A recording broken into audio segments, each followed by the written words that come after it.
दोस्तों, क्या आपको मालूम है कि एक थर्मल पावर प्लांट को बनाने के लिए हजारों करोड़ रुपए लग जाते हैं। वहीं एनटीपीसी को ऑर्डर दिया गया है कि 7 गीगावाट के पावर प्लांट्स आपको एस्टेब्लिश करने हैं, कंस्ट्रक्ट करने हैं, लगाने हैं, या वो कैपेसिटी आपको सरकार को देनी है कि 7 गीगावाट का थर्मल पावर सरकार को चाहिए। उस उद्देश्य को ध्यान में रखते हुए एनटीपीसी क्या कर सकती है? एनटीपीसी की रडार में कुछ ऐसी कंपनीज हैं जो एग्जिस्टिंग हैं, स्टेल्ड हैं, जिनका काम नहीं चल रहा, तो क्या वो उन कंपनीज को एक्वायर कर सकती है? ऐसी एक कंपनी के बारे में इस वीडियो में डिस्कशन करने वाला हूं जिसका नाम है रतन इंडिया पावर। जी हां, फिर से एक स्मॉल कैप, पैनी कैप, या बिल्कुल ही छोटा सा स्टॉक आप कह सकते हैं जो चर्चा का विषय बना हुआ है। इस स्टॉक के ऊपर पिछले 1 साल से नजर है, 1 साल से मेरी भी कुछ पोजीशन इसमें है। मैं ये वीडियो बिल्कुल भी इसलिए नहीं बना रहा हूं कि मेरी पोजीशन है तो आप भी ले लें। मैं बहुत ही ड्रास्टिकली गलत हो सकता हूं। मैं सोच समझ के अपने पोर्टफोलियो में से जो प्रॉफिट का हिस्सा होता है वो ऐसे पेनी स्टॉक्स में लगाता हूं ताकि मेरा रिस्क रिवॉर्ड रेशियो बहुत ही क्लियर हो, मनी मैनेजमेंट के साथ में, पोजीशन साइजिंग के साथ में सोच समझ के निवेश करता हूं। तो मेरा जो इन्वेस्टमेंट है वो मेरे प्रॉफिट में से होता है, तो आप अपना प्लान करके ट्रेड कीजिएगा। मैं कोई बाइंग सेलिंग रिकमेंडेशन इस वीडियो में नहीं कर रहा हूं। हम बात करने वाले हैं, जी हाँ, रतन इंडिया पावर की जो अपर सर्किट लगा है, पिछले 3-4 दिन से अपर सर्किट में चल रहा है। क्या ये स्टॉक में अगर आपको मिल जाता है, क्या वापस, क्योंकि ऐसे स्टॉक क्या है कि जब ऊपर अपर सर्किट लगाते हैं तो लगाते रहते हैं, फिर लोअर सर्किट में लगाना स्टार्ट कर देते हैं, तो क्या ऐसे स्टॉक्स में हमें बाइंग करनी चाहिए? इस वीडियो में टेक्निकली और फंडामेंटली डिस्कशन करने की कोशिश करेंगे, क्योंकि मैं चाहता हूं कि जब भी आप किसी स्टॉक में निवेश करें या निवेश करने की प्लानिंग करें तो आपकी जो स्टडी है वो वैसी होनी चाहिए जैसी मैं करने की कोशिश करता हूं, ताकि हमें उसके फंडामेंटल के साथ साथ में टेक्निकल एस्पेक्ट दोनों समझ में आए। होता क्या है, फंडामेंटल इसलिए जरूरी है कि हर 3 महीने के बाद कंपनी प्रॉफिट कर रही है, सेल्स बढ़ रही है, नहीं बढ़ रही है, ईपीएस इंप्रूव हो रहा है, नहीं हो रहा, क्या उसके फंडामेंटल्स हैं वो हमें 3 महीने बाद पता लगते हैं। पर उससे पहले कंपनी प्योरली टेक्निकल बेसिस पे ट्रेड की जाती है या इन्वेस्ट की जाती है।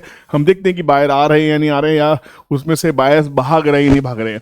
अगर पब्लिक भाग रही होती है तो भैया लॉसेस होने के चांसेस हैं। पब्लिक घुस रही होती है, पब्लिक मतलब बड़े इन्वेस्टर्स में, आपकी मेरी बात नहीं कर रहा हूं, छोटे निवेशकों की बात बिल्कुल भी नहीं कर रहा हूं। तो यहां पे पहले तो मैं एक न्यूज के ऊपर ध्यान देना चाहूंगा, जहां पे एनटीपीसी के ऊपर एक न्यूज थी, NTPC should acquire standard coal power plants rather than building new ones, recommends report.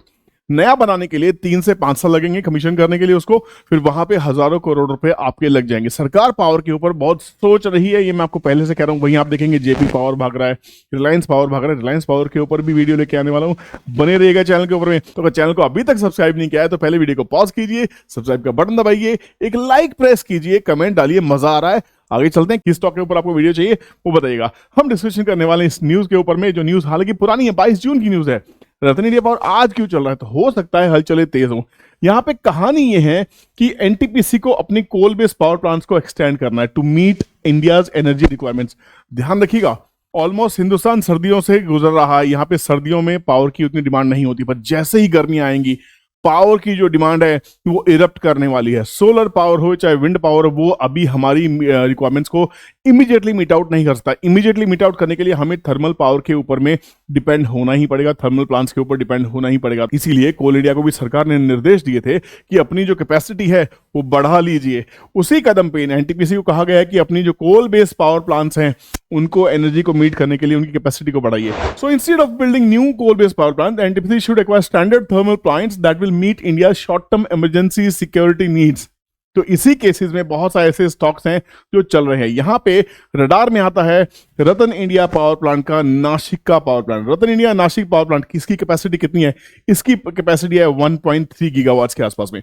मतलब मोटा मोटा 7 गीगावाट में से 1300 मेगावाट या 1.3 गीगावाट के आसपास में रतन इंडिया पावर का प्लांट स्टेल्ड है, पड़ा हुआ है, बंद है। शायद वो एक्वायर किया जा सकता है, उसकी बोली लगाई जा सकती है। अगर हम फंडामेंटल्स की बात करने की कोशिश करें तो पहले फंडामेंटल देखते हैं, चार्ट के ऊपर बाद में चलेंगे। दोस्तों फिर से कहता हूं, कोई बाइंग सेलिंग नहीं हो सकता है लोगों को पेनी स्टॉक्स अच्छे नहीं लग रहे हो। पेनी स्टॉक्स की वीडियो इसलिए लेके आ रहा हूं ताकि आपको समझ में आए कि ऐसे स्टॉक में निवेश करना है तो किस रिस्क के साथ में, क्या स्टॉप लॉस होना चाहिए। टारगेट या स्टॉप लॉस नहीं दे रहा हूं, कोई एडवाइस नहीं कर रहा हूं, बट हाँ, चार्ट क्या कहता है, टेक्निकल्स क्या कहते हैं, वो सब लर्निंग करने की कोशिश करते हैं हर एक स्टॉक के साथ में। कंपनी की सेल्स की बात की जाए तो कंपनी सेल्स भी कर रही है। कंपनी 3300 करोड़ के आसपास की सेल्स जनरेट कर रही है। 650 करोड़ के आसपास कंपनी हर साल 500, 600, 800 करोड़ के आसपास कंपनी प्रॉफिट भी कर रही है। प्रॉब्लम क्या है? प्रॉब्लम है पड़ने वाली इंटरेस्ट कॉस्ट। 2700 करोड़ के आसपास की इंटरेस्ट कॉस्ट लग जाती है, और डेप्रिसिएशन, इंटरेस्ट के बाद डेप्रिसिएशन, जो पावर प्लांट खड़े हुए हैं जिनकी डेप्रिसिएशन 400 करोड़ की, उसको डेप्रिसिएशन की कॉस्ट लग रही है। तो कंपनी टोटल प्रॉफिट करने के बाद भी कंपनी 2100 करोड़ के आसपास में लॉस कर रही है। कंपनी का जो पावर प्लांट नासिक में बंद पड़ा हुआ है उसको अगर एनटीपीसी एक्वायर करती है तो काफी हद तक इस कंपनी को सपोर्ट मिलेगा और ये कंपनी फर्स्ट कंटेंडर बन जाती है। मुझे लगता है इस कंपनी के अंदर में गेम बन सकता है। तो अगर यहाँ पे देखें, कंपनी के डिटेल्स देखने की कोशिश करते हैं। कंपनी 5,000 करोड़ के आसपास की कंपनी है, 5,923 करोड़ की कंपनी है। कंपनी का पी कुछ है नहीं कंपनी, क्योंकि नेट लॉस में जा रही है। आरओई 8% के आसपास जनरेट कर पा रही है। कैपिटल एम्प्लॉयड करने के बाद में आरओई कुछ भी नहीं है। 88% प्लेज है। 88% प्लेजिंग का मतलब है कि भैया ये रेड फ्लैग है, मतलब प्रमोटर ने अपने स्टॉक्स को प्लेज किया है। ये इतना भी खराब नहीं होता, इतना लोग समझते हैं। हो सकता है पैसे आएंगे तो प्लेज रिलीज भी हो सकता है। ये रेड फ्लैग अभी है, पर अगर प्लेज को रिलीज कराया गया, पैसे आ गए, तो ये ग्रीन में कन्वर्ट हो सकता है। डेट है 10,000 करोड़ रुपए के आसपास में।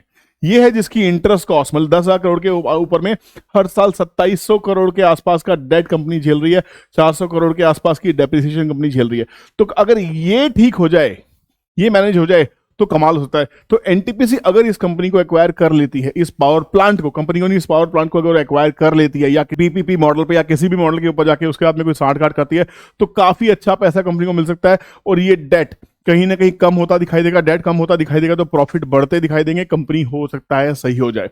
मैं बार बार कह रहा हूं, थर्मल पावर से हम अपना जो डिपेंडेंसी है वो खत्म अभी नहीं कर सकते। रातों रात सोलर हमारी पूरी इंडस्ट्री को रिप्लेस नहीं कर सकती। रातों रात विंड पावर भी उसको रिप्लेस नहीं कर सकती, ना ही कोई hydro power. But yes, thermal power जिसके ऊपर पूरा देश डिपेंडेंट है, वहां पे कहीं ना कहीं इनको सोचने की बात है। और मुझे लगता है कि इस साल सरकार पावर को लेके कुछ चिंता कर रही है, कुछ डिस्कशंस कर रही है। वही आप पावर के शेयर्स के अंदर में उछाल देखने की कोशिश कर रहे होंगे। अब देख पा रहे होंगे, रिलायंस पावर हो, जेपी पावर हो, रतन इंडिया पावर हो, या कोई भी पावर की कंपनीज हो, सबके अंदर आपको अच्छा खासा उछाल देखने को दिखाई दे रहा है। तो यहाँ पे चार्ट के ऊपर चलते हैं, देखते हैं क्या एक कंपनी आपके रडार में आ सकती है कि नहीं आ सकती, ये देखने की कोशिश करते हैं। तो चार्ट बहुत ही इंटरेस्टिंग है गाइस, चार्ट बहुत ही इंटरेस्टिंग है। चार्ट लगातार मैं देखिए फिबोनाची को यूज करता हूँ, 5/13 को यूज करता हूँ। आपको हमेशा से वो चीज जो मैं करता हूँ, जो कहता हूँ, करके दिखाता हूँ, दिखा दिया।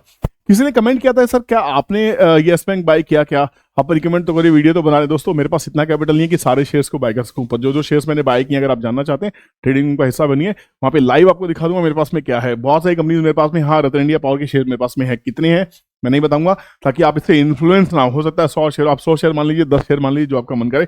आपको बाइंग इन्फ्लुएंस नहीं कर रहा हूं। यहाँ पे असली खेल क्या है देखिए, ये कंपनी ने 6 रुपए के आसपास, 7 रुपए के आसपास का बॉटम बनाया। 7 रुपए से आज ये कंपनी अपर सर्किट में है। आज भी 10 रुपए 90 पैसे का अपर सर्किट इसमें दिखाई दे रहा है। अच्छी खासी इसमें बाइंग दिखाई दे रही है। यहां देखेंगे, ये है असली खेल। हमेशा डेली, वीकली, मंथली चार्ट के ऊपर देखिए। हम बड़े टाइम फ्रेम में देखने की कोशिश करेंगे। मंथली पे अगर देखेंगे तो मंथली में भी इस कंपनी के अंदर में आप देखिए बाइंग लगातार चल रही है, लगातार बाइंग चल रही है। अगर आप वीकली की बात करें तो वीकली में भी इसमें बाइंग चल रही है। ऑफ कोर्स वीकली तो होगा ये, मंथली में तो। डेली में आज भी अगर आप देखेंगे, डेली के अंदर भी आपको अच्छी खासी बाइंग दिखाई दे रही है। 5/13 का ब्रेकआउट, टेक्निकली मुझे ये स्टॉक सही दिखाई दे रहा है। क्या वजह है?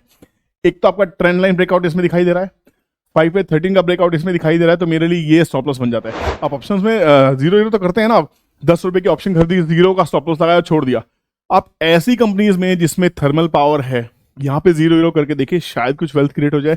ये नहीं कह रहा हूं कि ये लेना है, ठीक है ना, ये एक तरीका बता रहा हूं आप ऐसे स्टॉक्स को कैसे ले सकते हैं। बहुत से लोग मुझे कमेंट करते हैं, यार पेनी स्टॉक्स के पीछे क्यों पड़े हो? भाई पेनी स्टॉक्स अगर आप देखेंगे, यही जाके आने वाले टाइम में मिड कैप, स्मॉल कैप और लार्ज कैप की जर्नी में कन्वर्ट होते हैं, अगर कोई स्टोरी मिल जाए तो स्मॉल कैप शेयर्स को, पेनी कैप शेयर्स को अगर स्टोरी बेस्ड हैं, सुनने में, सोचने में, वॉचिस में डालने में कोई हर्ज नहीं है। मैं कोई पर्सनल रिकमेंडेशन रतन इंडिया पावर का नहीं दे रहा हूं। मुझे चार्ट के ऊपर ये स्टॉक बहुत अच्छा दिखाई दे रहा है। यहां पे 11 रुपए के आसपास का एक इसका हर्डल है, 11 रुपए 10 पैसे। ये जैसे ही पार होता दिखाई देता है, यहां पे लेवल्स मेरे लिए फिबोनाची के बहुत ही बढ़िया खुल जाते हैं। और वो लेवल्स जो खुलते हुए दिखाई दे रहे हैं, they are very very nice and very aggressive.